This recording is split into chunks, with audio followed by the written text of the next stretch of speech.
नमो नारायण। जय श्री कृष्णा। आइए आज आप सब मकर संक्रांति के शुभ अवसर पर धर्मराज जी की कथा को श्रवण करेंगे, जिसे यम की भय से शांत होंगे और सीधे वैकुंठ की प्राप्ति होगी। तो बने रहिए आपकी अपने YouTube चैनल विकास मिश्रा भक्ति में और सच्चे मन से श्रद्धा से यमराज जी की कथा आवश्यक मकर संक्रांति के अवसर पर सुने। तो आइए श्रवण करते हैं। एक गांव में एक बुढ़िया माई रहती थी। वह बहुत व्रत पूजा आदि करती थी। उसकी आयु पूरा होने पर उसे यम के दूतों ने लेने आए और वह उनके साथ चलने लगी।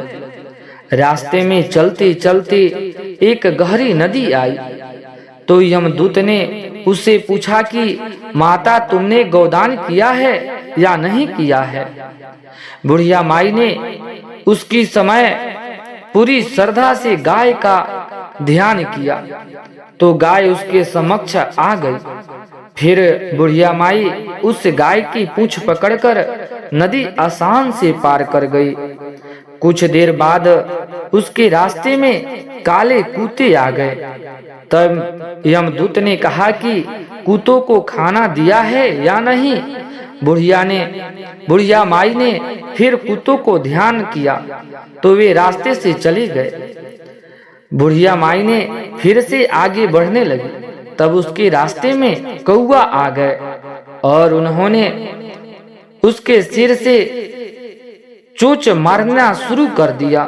तो यमदूत बोले कि किसी ब्राह्मण की बेटी के सिर में तेल लगाया था या नहीं। बुढ़िया माई ने फिर से ब्राह्मण की बेटी का ध्यान किया तो कौवे वापस चले गए। कुछ आगे बढ़ने पर बुढ़िया माई के पैर में कांटे चुभने शुरू हो गए। तब यमदूत बोले कि खड़ाऊ का दान किया है या नहीं।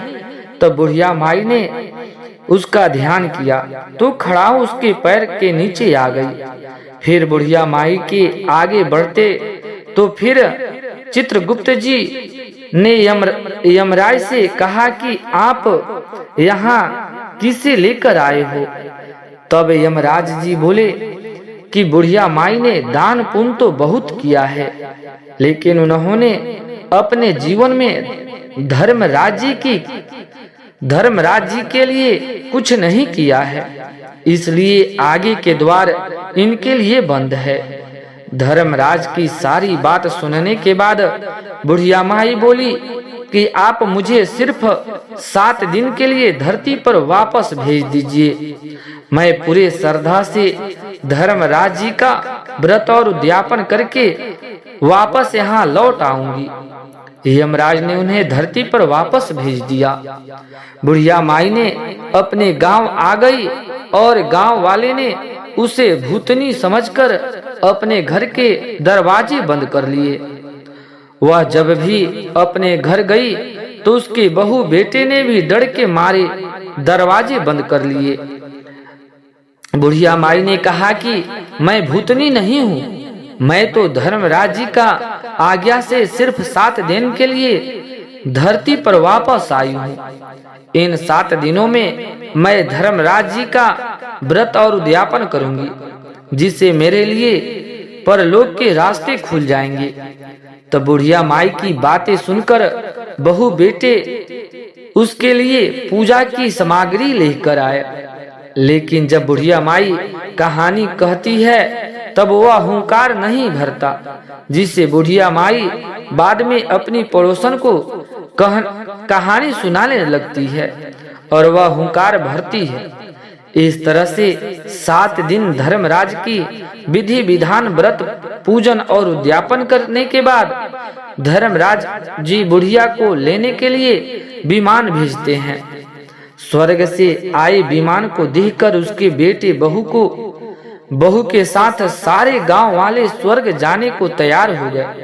तब बुढ़िया माई ने कहा कि तुम कहाँ चलोगे, तैयार हो रहे हो। मेरी कहानी तो सिर्फ मेरे पड़ोसन से सुनी है, इसलिए वही मेरे साथ जाएगी। तब सारे गांव वाले बुढ़िया माई से धर्मराज जी की कहानी सुनाने का आग्रह करने लगे। तब बुढ़िया माई उन्हें भी कहानी सुनाने लगती है। कहानी सुनाने के बाद गांव के सभी लोग विमान में बैठकर स्वर्ग जाते हैं। तो धर्मराज जी कहने लगे, मैंने तो विमान केवल बुढ़िया माई के लिए भेजा था।